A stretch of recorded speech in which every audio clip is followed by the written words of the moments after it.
Quatrièmement, une certaine forme de puissance. Ici, on parle carrément d'avoir la puissance du Seigneur. Ce n'est pas un problème de demander la puissance du Seigneur quand c'est dans le cadre de sa volonté, c'est-à-dire pour sa gloire seule, pour annoncer l'Évangile avec puissance. C'est en effet par la puissance du Seigneur que des âmes sont sauvées, et non par la puissance de l'homme. C'est l'œuvre du Seigneur. Le chrétien annonçant l'Évangile a donc nécessairement besoin de l'action puissante de Dieu dans son ministère afin que les âmes viennent à Christ. Ceci étant, la chair aussi veut de la puissance. On aspire à ce qui nous impressionne. On aspire au miracle. On veut voir des guérisons, des signes. On veut des rêves, des visions. On veut voir Dieu guérir les cancers, faire marcher les handicapés et entendre les sourds. On veut la puissance miraculeuse de Dieu. On veut même voir des résurrections. Et on veut que quelqu'un nous prêche tout cela et nous convainc que c'est la volonté de Dieu et une manifestation de son amour et de sa bonté.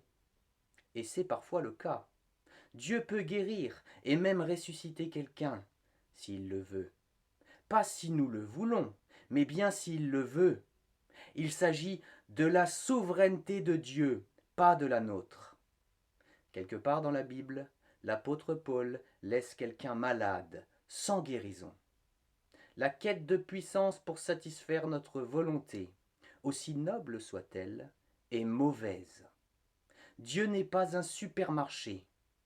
L'enseignement qui consiste à déclarer miracle sur miracle en dehors de la volonté de Dieu et sans prêcher l'Évangile est une horreur qui éloigne les personnes du Dieu vivant.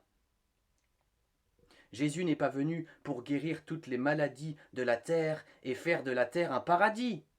Il est venu donner sa vie dans l'objectif de nous sauver, dans l'objectif de nous libérer du mal et de nous donner accès à Dieu. Le paradis sera pour plus tard. La recherche de la puissance comme but ultime nous éloigne de Christ.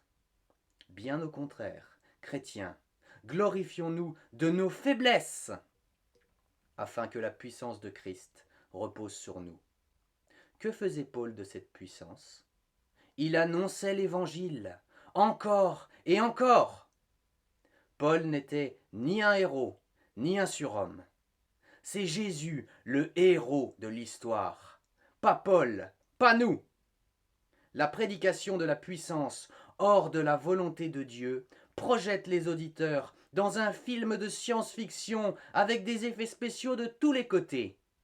Une parole prophétique par ici, un miracle par là, une guérison par là-bas. À les écouter, on passerait nos journées à imposer les mains.